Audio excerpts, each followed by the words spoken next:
Mi hijo me prohibió ver a mi nieto porque ya no quería ser su niñero ni su cajero automático. Cuando le corté el dinero, el verdadero caos comenzó. Desde el momento en que mi nieto nació, supe que haría todo lo posible por ser un abuelo presente y amoroso. Aunque mi vida siempre había estado marcada por el trabajo arduo, encontrar tiempo para mi familia era una prioridad. Mi hijo, Alejandro, y su pareja, Clara, estaban emocionados con la llegada de su bebé, pero no tardé en notar que su entusiasmo no incluía muchas de las responsabilidades que conlleva criar a un niño. Durante los primeros meses, Clara parecía más interesada en sus redes sociales que en aprender a ser madre, y Alejandro continuó con su vida como si nada hubiera cambiado. Sus noches de fiesta y fines de semana con amigos seguían siendo frecuentes, mientras yo, cada vez más, asumía un papel que no era mío, el de niñero. Al principio, no me molestó demasiado. Pensé que era algo temporal, que estaban ajustándose a su nueva vida como padres. Me pedían que cuidara al bebé solo un par de horas y yo lo hacía con gusto. ¿Cómo podría decir que no? Era mi nieto, y adoraba pasar tiempo con él. Sin embargo, esas parejas de horas comenzaron a convertirse en tardes enteras, luego en días completos. Muchas veces, me dejaban al bebé sin siquiera preguntar si tenía algo importante que hacer.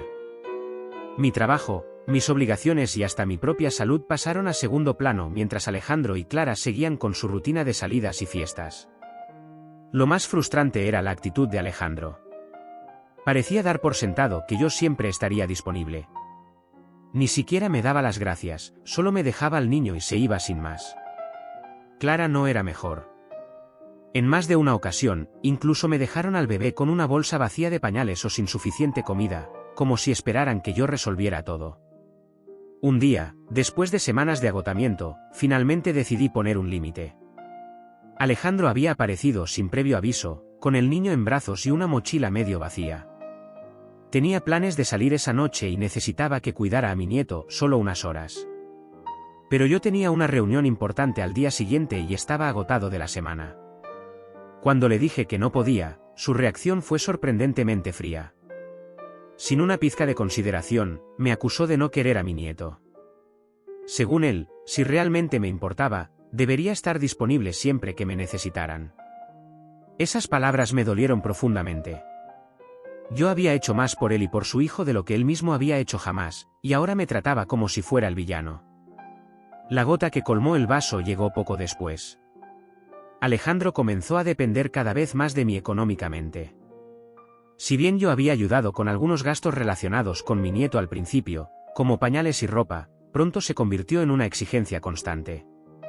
Cada semana, había una nueva necesidad, un cochecito más caro, juguetes, hasta el alquiler de su apartamento.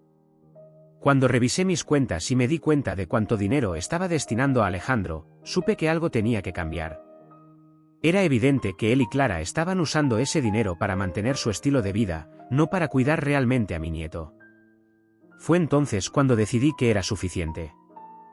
Lo llamé y le dije que no le daría más dinero, que era hora de que asumiera su responsabilidad como padre. La reacción de Alejandro fue instantánea y furiosa. Me acusó de abandonarlo, de ser egoísta y de no querer a mi nieto. Lo peor fue cuando lanzó la amenaza que nunca pensé que escucharía. Si no quieres ayudar, entonces no verás más a tu nieto. Durante semanas, Alejandro cumplió su amenaza. Dejé de recibir fotos, vídeos o noticias de mi nieto. Clara también me bloqueó de sus redes sociales, y ambos hicieron lo imposible por aislarme de su vida.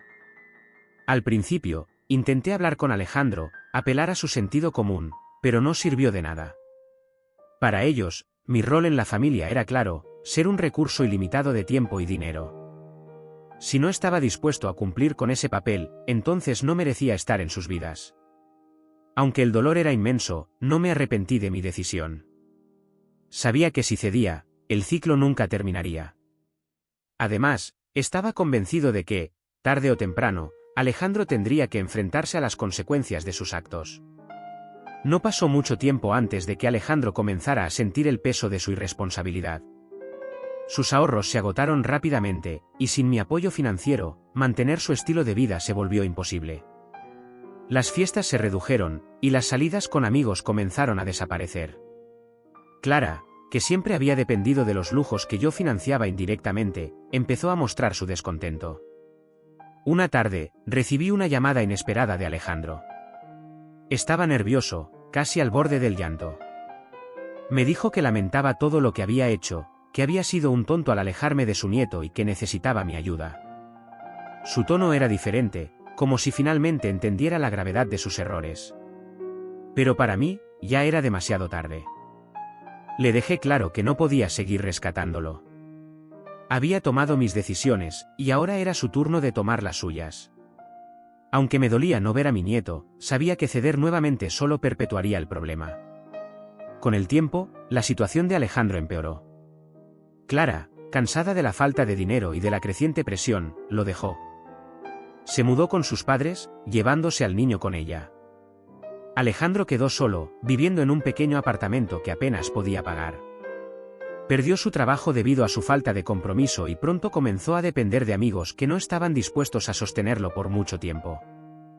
Los rumores sobre su situación comenzaron a llegarme a través de conocidos. Sabía que estaba luchando, pero nunca me pidió ayuda nuevamente. Su orgullo, o tal vez su vergüenza, lo mantenía en silencio. Hoy, miro hacia atrás y siento una mezcla de emociones. Me duele no haber podido proteger a mi nieto de las decisiones irresponsables de su padre, pero también sé que hice lo correcto al no permitir que Alejandro me manipulara. La responsabilidad de criar a un hijo recae en los padres, no en los abuelos. Alejandro aprendió una lección dura pero necesaria: la familia no es una herramienta para ser explotada. Aunque nuestros lazos están rotos, espero que algún día pueda crecer como persona y recuperar algo de lo que perdió. En cuanto a mí, sigo adelante con la esperanza de que mi nieto, cuando sea mayor, entienda cuánto lo amo y cuánto hice para protegerlo, incluso si eso significó perderlo temporalmente.